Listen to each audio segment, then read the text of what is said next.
उत्तर प्रदेश के एक छोटे से गांव देवगढ़ में 16 साल का एक लड़का रहता था, निखिल।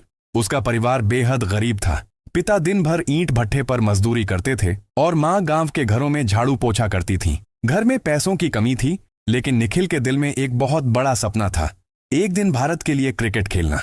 गांव में कोई बड़ा मैदान नहीं था, सिर्फ एक सूखा खेत था जहां बच्चे ईंटों को स्टंप बनाकर क्रिकेट खेलते थे। निखिल के पास अपना बैट भी नहीं था। वह एक पुराने टूटे बल्ले से और घिसी हुई टेनिस बॉल से रोज घंटों अभ्यास करता था। सुबह सूरज निकलने से पहले वह मैदान पहुंच जाता और शाम ढलने तक वहीं खेलता रहता। गांव के लोग अक्सर उसका मजाक उड़ाते थे। कोई कहता, अरे पढ़ाई कर ले, क्रिकेट से कुछ नहीं होगा। कोई हंसते हुए कहता, बड़े शहरों के बच्चे क्रिकेट खेलते हैं, गांव वाले नहीं। लेकिन निखिल इन बातों को कभी दिल पर नहीं लेता था। उसके मन में बस एक ही आवाज गूंजती रहती, एक दिन मुझे सबको गलत साबित करना है। एक दिन गांव के मैदान से गुजर रहे थे पुराने जिला स्तरीय कोच प्रकाश चौहान। उन्होंने देखा कि एक लड़का अकेले ही गेंद फेंक रहा है और खुद ही बैटिंग भी कर रहा है। जिज्ञासा से वह कुछ देर खड़े होकर उसे देखने लगे। तभी निखिल ने एक तेज गेंद को इतना जोर से मारा कि गेंद खेत के पार जाकर गिरी और कोच की आंखें आश्चर्य से फैल गईं। प्रकाश चौहान उसके पास आए और बोले, बेटा तुम्हारा नाम क्या है? लड़के ने हल्की मुस्कान के साथ जवाब दिया, सर मेरा नाम निखिल है। कोच ने कुछ देर उसे ध्यान से देखा और फिर बोले, तुम्हारे शॉट्स बहुत शानदार हैं। अगर तुम्हें सही ट्रेनिंग मिले तो तुम बहुत आगे जा सकते हो। यह सुनकर निखिल की आंखों में चमक आ गई। उसने तुरंत कहा, सर मैं दिन रात मेहनत करूंगा, बस मुझे एक मौका मिल जाए। कोच प्रकाश ने गहरी सांस ली और कहा, ठीक है, मैं तुम्हें शहर की क्रिकेट अकादमी में ले जाऊंगा, लेकिन वहां बहुत मेहनत करनी पड़ेगी। कुछ हफ्तों बाद निखिल पहली बार अपने गांव से बाहर निकला। वह कोच प्रकाश के साथ शहर की एक बड़ी क्रिकेट अकादमी पहुंचा। वहां का नजारा देखकर वह हैरान रह गया। चारों तरफ हरे मैदान, नेट प्रैक्टिस एरिया और शानदार ड्रेसिंग रूम थे। वहां खेलने वाले लड़कों के पास महंगे बैट, चमकते जूते और ब्रांडेड जर्सी थीं। निखिल के पास सिर्फ एक पुराना बल्ला और साधारण चप्पल थी। जब बाकी लड़कों ने उसे देखा तो कुछ लोग हंसने लगे। एक ने मजाक में कहा, लगता है यह गलती से यहां आ गया है। दूसरे ने कहा, भाई पहले जूते तो ले आओ, फिर क्रिकेट खेलना। लेकिन निखिल ने किसी की बात का जवाब नहीं दिया। वह चुपचाप नेट में जाकर खड़ा हो गया। पहली गेंद आई और निखिल ने पूरे आत्मविश्वास के साथ बैट घुमाया। गेंद सीधी बाउंड्री के बाहर जा गिरी। दूसरी गेंद आई और इस बार भी वही नतीजा, जोरदार चौका। तीसरी गेंद पर उसने ऐसा शानदार छक्का लगाया कि पास खड़े सभी खिलाड़ी चौंक गए। नेट के पास खड़े मुख्य कोच सुरेश मल्होत्रा भी हैरान रह गए। उन्होंने तुरंत अपने सहायक से कहा, यह लड़का साधारण नहीं है, इसमें कुछ खास बात है। अगले कुछ महीनों में निखिल ने दिन रात मेहनत की। उसकी बल्लेबाजी और भी मजबूत होती गई। आखिरकार उसका चयन राज्य की अंडर 19 ट्रेनिंग टीम में हो गया। यह उसके जीवन का पहला बड़ा कदम था, लेकिन असली संघर्ष अभी शुरू होना बाकी था। टीम में कई बड़े शहरों के अमीर परिवारों के खिलाड़ी थे। उनके पास महंगे किट बैग, नए बैट और शानदार जर्सी थीं। निखिल के पास वही पुराना बैट और साधारण कपड़े थे। टीम के कुछ खिलाड़ी उसे गंभीरता से नहीं लेते थे और अक्सर उसे सिर्फ बैकअप खिलाड़ी समझते थे। टीम के मुख्य कोच महेंद्र खन्ना भी उसे ज्यादा महत्व नहीं देते थे। उन्होंने साफ कह दिया था, तुम बस टीम के साथ रहो, खेलने का कोई खास मौका नहीं मिलेगा। यह सुनकर निखिल का दिल जरूर दुखा, लेकिन उसने हार नहीं मानी। हर सुबह वह बाकी खिलाड़ियों से पहले उठ जाता और अकेले अभ्यास करता। तेज गेंदों पर शॉट लगाना, लंबे छक्के मारना और दबाव में शांत रहना, यही उसकी रोज की ट्रेनिंग बन गई थी। उसे यकीन था कि एक दिन किस्मत जरूर बदलेगी। कुछ महीनों बाद एक बड़ा मौका आया। भारत और पाकिस्तान के बीच होने वाली एक महत्वपूर्ण सीरीज के लिए कुछ युवा खिलाड़ियों को नेट बॉलर और बैकअप के रूप में बुलाया गया। निखिल का नाम भी उस सूची में था। यह सुनकर उसके गांव में खुशी की लहर दौड़ गई। जब वह पहली बार उस बड़े अंतर्राष्ट्रीय स्टेडियम में पहुंचा तो उसकी आंखें हैरानी से भर गईं। हजारों सीटों वाला विशाल मैदान, चमकती फ्लड लाइट्स और चारों तरफ गूंजता शोर, यह सब उसके लिए किसी सपने से कम नहीं था। लेकिन टीम के अंदर उसकी पहचान अब भी सिर्फ एक बैकअप खिलाड़ी की थी। कोई उसे ज्यादा गंभीरता से नहीं ले रहा था। उसे लगता था कि शायद उसे खेलने का मौका ही नहीं मिलेगा। और फिर आया वह दिन, भारत और पाकिस्तान के बीच फाइनल मैच। पूरा स्टेडियम खचाखच भरा हुआ था और लाखों लोग टीवी पर यह मुकाबला देख रहे थे। पाकिस्तान ने पहले बल्लेबाजी करते हुए 320 रन का बड़ा स्कोर बना दिया। भारत की शुरुआत अच्छी रही, लेकिन बीच के ओवरों में लगातार विकेट गिरते गए। धीरे धीरे मैच भारत के हाथ से निकलता हुआ नजर आने लगा। आखिरी ओवर शुरू हुआ और स्थिति बेहद मुश्किल हो गई। अब भारत को जीतने के लिए चाहिए थे 18 रन और सिर्फ 3 गेंदें बाकी थीं। ड्रेसिंग रूम में हर खिलाड़ी परेशान था। तभी पीछे खड़ा निखिल धीरे धीरे आगे आया और शांत आवाज में बोला, सर, अगर आप अनुमति दें तो मैं यह मैच जीत सकता हूं। निखिल की बात सुनकर ड्रेसिंग रूम में थोड़ी हलचल हुई। कुछ खिलाड़ी हंसने लगे, कुछ आंखें तरेरी से देख रहे थे। कोच महेंद्र खन्ना गंभीर नजर आए। उन्होंने धीरे से कहा, ठीक है, अगर तुम सच में 3 गेंदों में जीतना चाहते हो तो जाओ।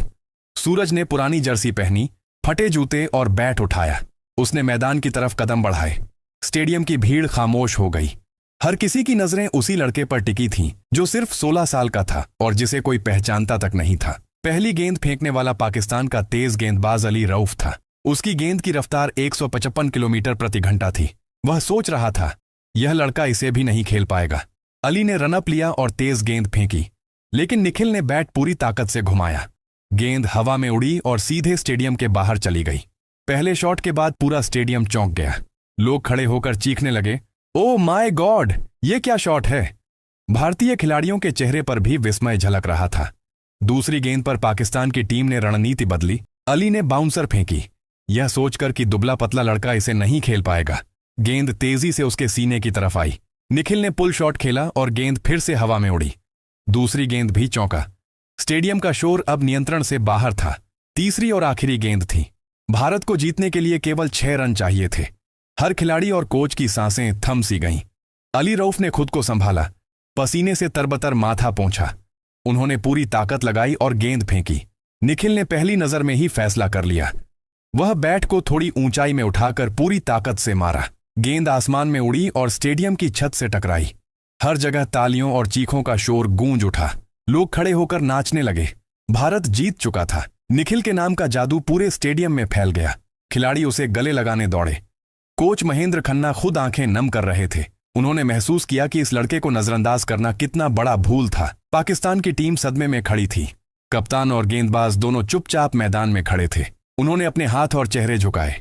निखिल ने पुराना बैट अभी भी हाथ में थाम रखा था। उसकी आंखों में खुशी और चेहरे पर मुस्कान थी। मंच पर मैन ऑफ द मैच का अवार्ड देने के लिए सभी तैयार थे। भारतीय खेल मंत्री ने ट्रॉफी दी और माइक के सामने पूछा, निखिल, तुम्हें कैसा लग रहा है। निखिल ने सादगी से कहा, सर, मैं सिर्फ एक गांव का लड़का हूं, लेकिन सपना बड़ा था। मुझे मौका मिला और मैंने अपना सब कुछ दे दिया।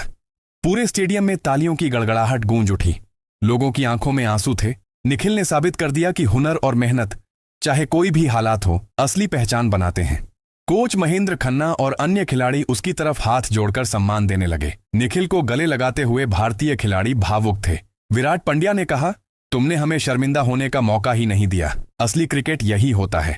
रोहित शर्मा ने हाथ थपथपाते हुए कहा, तुम्हारा जज्बा और आत्मविश्वास हमें याद रहेगा। पूरे ड्रेसिंग रूम में गर्मजोशी और गर्व का माहौल था। स्टेडियम में दर्शक अभी भी खड़े थे। लोग निखिल के नाम के नारों से गूंज रहे थे। छोटे छोटे बच्चे अपने माता पिता से कह रहे थे, मैं भी वैसा बनना चाहता हूं। मीडिया कैमरे लगातार उसे पकड़ने की कोशिश कर रहे थे। हर चैनल का रिपोर्टर उत्साहित आवाज में कह रहा था, यह अनजान लड़का जिसने 3 गेंदों में मैच बदल दिया। पाकिस्तान टीम की तरफ ध्यान जाए तो वहां भी सन्नाटा था। कप्तान और गेंदबाज दोनों अपनी गलती महसूस कर रहे थे। शाहीन अफरीदी ने धीमी आवाज में कहा, हमने इस लड़के को कम आंका। यह हमारी सबसे बड़ी भूल थी। हारिस रऊफ भी सिर झुकाकर खड़ा था। उसकी आंखों में सम्मान और थोड़ा पछतावा झलक रहा था। मंच पर मैन ऑफ द मैच का अवार्ड देने के लिए सभी तैयार थे। खेल मंत्री ने निखिल को ट्रॉफी दी और गले लगाया। माइक पर उसने कहा, सर, मैं सिर्फ एक गांव का लड़का हूं। मेरे पास महंगे बैट या जूते नहीं थे, लेकिन मुझे अपने हुनर और मेहनत पर भरोसा था। आज यह सपना सच हुआ। गांव देवगढ़ में भी खबर फैल गई थी। निखिल का परिवार, पड़ोसी और दोस्त खुशी से झूम उठे। लोगों की आंखों में आंसू थे। उन्होंने देखा कि गरीबी और मुश्किलें कभी भी किसी का सपना नहीं रोक सकती। निखिल ने साबित कर दिया कि असली ताकत दिल और मेहनत में होती है, पैसों या कपड़ों में नहीं। इसके बाद निखिल को भारतीय टीम में स्थायी जगह मिली। कई ब्रांड्स ने उसे स्पॉन्सरशिप दी, लेकिन उसने सादगी नहीं छोड़ी। उसने अपने गांव में क्रिकेट अकादमी खोली ताकि गरीब बच्चों को भी मुफ्त कोचिंग मिल सके। उसका कहना था, मुझे मौका मिला, अब मैं दूसरों को भी मौका दूंगा। कोच महेंद्र खन्ना ने अपने नजरिए में बदलाव किया। अब वह हर खिलाड़ी को उसकी काबिलियत और हुनर से आंकते थे, न कि उसके कपड़ों या पैसे से। निखिल की कहानी पूरे देश में प्रेरणा बन गई। लोग उसकी मेहनत और जज्बे को याद करते रहे। और निखिल के लिए यह सिर्फ एक जीत नहीं थी, यह उसकी नई शुरुआत थी। अब उसके सपनों की ऊंचाई सीमाओं से बाहर थी। उसने साबित कर दिया कि मेहनत, आत्मविश्वास और धैर्य किसी भी मुश्किल को पार कर सकते हैं। मेरा ईमेल है। निखिल अब भारतीय टीम का नियमित हिस्सा बन चुका था। हर मैच में उसका नाम स्कोरबोर्ड पर चमकता और हर खिलाड़ी उसके हुनर की तारीफ करता। जो लड़का पहले गांव की मिट्टी पर टूटी गेंद और बल्ले से खेलता था, अब विश्व के बड़े स्टेडियमों में खड़ा था। पहला अंतर्राष्ट्रीय मैच उसके लिए यादगार था। स्टेडियम में हजारों दर्शक और लाखों टीवी दर्शक उसकी बल्लेबाजी देख रहे थे। पाकिस्तान जैसी मजबूत टीम के सामने निखिल ने अपने आत्मविश्वास और धैर्य से मैदान पर कब्जा जमा लिया। हर शॉट में उसकी मेहनत और ट्रेनिंग की कहानी झलक रही थी। गांव देवगढ़ में उसके नाम की चर्चा हर घर में थी। बच्चे निखिल की तरह खेलना चाहते थे। माता पिता आंखों में आंसू लिए टीवी स्क्रीन पर उसे देख रहे थे। उनके लिए यह गर्व का पल था। गरीबों और संघर्ष करने वालों के लिए यह संदेश बन गया कि अगर मेहनत और जुनून हो तो कोई भी बाधा बड़ी नहीं होती। निखिल ने अपने गांव में एक क्रिकेट अकादमी खोली। वहां गरीब बच्चों को मुफ्त कोचिंग दी जाती। वह हमेशा कहता, मुझे मौका मिला, अब मैं दूसरों को भी मौका दूंगा। उसके स्टूडेंट्स में से कुछ बच्चे जल्द ही राज्य और राष्ट्रीय स्तर पर खेलना शुरू कर गए। कोच महेंद्र खन्ना और बाकी खिलाड़ी अब निखिल की कहानी से प्रेरित थे। उन्होंने समझा कि सच्चा हुनर किसी वर्ग या पैसे से नहीं, बल्कि मेहनत, आत्मविश्वास और धैर्य से आता है। निखिल की जीत ने पूरी टीम का नजरिया बदल दिया। अंतर्राष्ट्रीय मैचों में निखिल ने कई बार भारत के लिए महत्वपूर्ण शॉट मारे। हर बार उसकी कहानी दुनिया के सामने आती। उसके नाम के साथ जुड़ा हुआ संदेश था, गरीबी कोई रुकावट नहीं, मेहनत और हुनर हमेशा रास्ता बनाते हैं। अंत में निखिल ने सभी युवाओं से यही कहा, अपने सपनों को कभी मत छोड़ो। चाहे हालात कैसे भी हों, मेहनत और जुनून के साथ आप सब कुछ कर सकते हैं। आपकी काबिलियत ही आपकी असली पहचान है। पूरा स्टेडियम खड़ा होकर तालियां बजाता। लाखों दर्शक उसकी कहानी से प्रेरित होकर अपने सपनों के पीछे दौड़ते। निखिल ने साबित कर दिया कि असली चैंपियन वह है जो दिल से खेलता है और मेहनत से जीतता है। इस तरह एक गरीब लड़के ने न केवल अंतर्राष्ट्रीय क्रिकेट में नाम कमाया, बल्कि अपने गांव और पूरे देश को यह संदेश दिया कि सपने बड़े हों, मेहनत ज्यादा हो और विश्वास अटूट हो तो कोई भी मंजिल दूर नहीं। दोस्तों, अगर निखिल की मेहनत और जज्बे ने आपको भी प्रेरित किया हो तो इस वीडियो को लाइक जरूर करें। कमेंट में लिखिए, हुनर ही असली पहचान है, और अपने दोस्तों और परिवार के साथ शेयर कीजिए ताकि यह संदेश दूर दूर तक पहुंचे। अगर आप ऐसे और प्रेरक और दिल को छू लेने वाले वीडियो देखना चाहते हैं तो हमारे चैनल को सब्सक्राइब और फॉलो करना बिल्कुल मत भूलिए।